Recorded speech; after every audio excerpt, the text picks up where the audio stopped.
Hello, grade 1. Today we will continue answering today we will continue answering Unit 6 review, okay? And the page that we'll be doing, it says, this page, give me a minute, 383.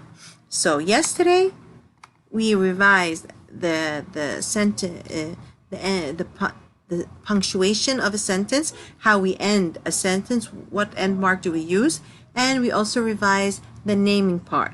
We said that a sentence has two parts, right? So what are the two parts? The two parts is the naming part, which is called the subject, and we have the action part, which is called the predicate. So again, a sentence has two parts. The naming part, or the subject, it tells you who is the sentence about or what is the sentence about, and the action part, or the predicate. The action part tells you what the subject is doing, okay? Or it tells you something about the subject. So the action part or the predicate tells you what the subject is doing, or tells you something about the subject. Okay, if we have an example here, I will say, for example, number 1.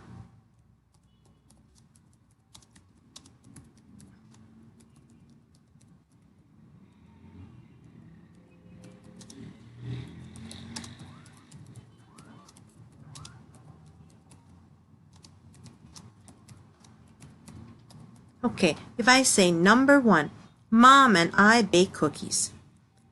Mom and I bake cookies. So what is the naming part? The naming part is the subject. Who is the sentence about? Mom only? No. I only? No. The sentence is about Mom and I. Okay, so I would say the subject would be Mom and I. Why? Because the sentence is about both of them. Mom and I, the person that is talking. Okay, what is the action part or the predicate? Predicate is what are they doing? Okay, the action part is bake cookies. So the predicate usually begins from the verb to the end of the sentence. Okay, let's look at the other sentence. It says the students had lunch at the park. Who is the sentence about? The sentence is about the students. Do I write students only? No, I have to write the students. I have to underline. If I ask you to underline, you underline the students. If I ask you to circle, you circle the students, not only students, okay? What about the predicate? The predicate is what the students are doing. So we would say the predicate is had lunch at the park. Okay, so the subject, what or who the sentence is about? The students. What are they doing? They had lunch at the park. All right, another example before we start answering.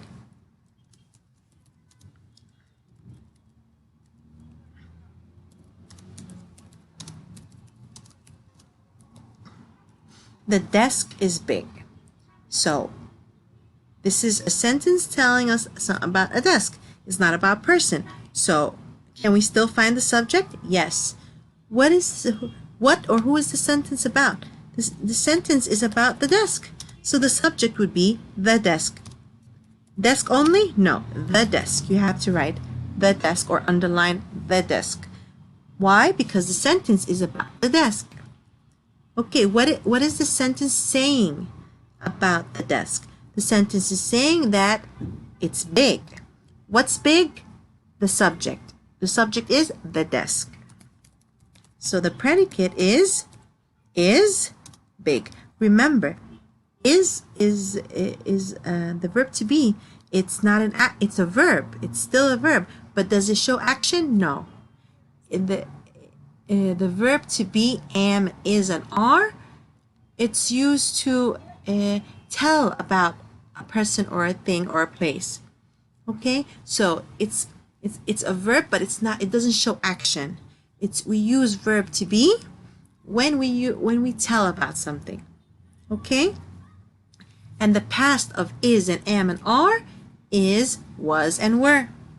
Okay, so now let's go to page 383 and find the predicate, because yesterday we looked for the naming part. Yesterday we did the naming part or the subject of the sentence. Today we will be looking for the action part or the predicate.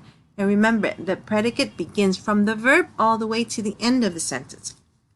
Okay? So, if I say, number 1, Dad and I make dinner. Okay? The action part would be from the verb. Where is the verb? Make dinner. So, the action part is make all the way to the end of the sentence.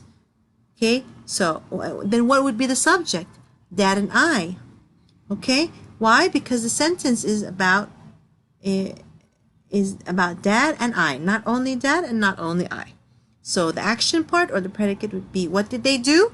They make dinner. Okay, number 2, Dad cuts carrots. What did Dad do? He cuts carrots. So the predicate begins from the action part all the way to the end of the sentence. Okay, the carrots make a mess. What did the carrots do? They make a mess. So from the verb all the way to the end of the sentence. Number 4, I add snap peas. I add snap peas. What did I do? I add or put snap peas. So we underline or circle from the verb all the way to the end of the sentence. Number 5, I put the carrots and peas in a bowl. Okay, again, I am the subject. So what is the action part? From the verb, put the carrots and peas in a bowl. All right, number 6, the bowl goes on the counter. Okay, the action part or the predicate would be goes on the counter. From the verb all the way to the end. Dad puts some fish in a foil. What did Dad do? Puts some fish in a foil. The fish goes on the grill. What is the predicate? Goes on the grill. The fish cooks. Cooks is the predicate. We have a good dinner. What happened in the sentence, or what is the action part? Have a good dinner. So the action part begins from the verb all the way to the end of the sentence.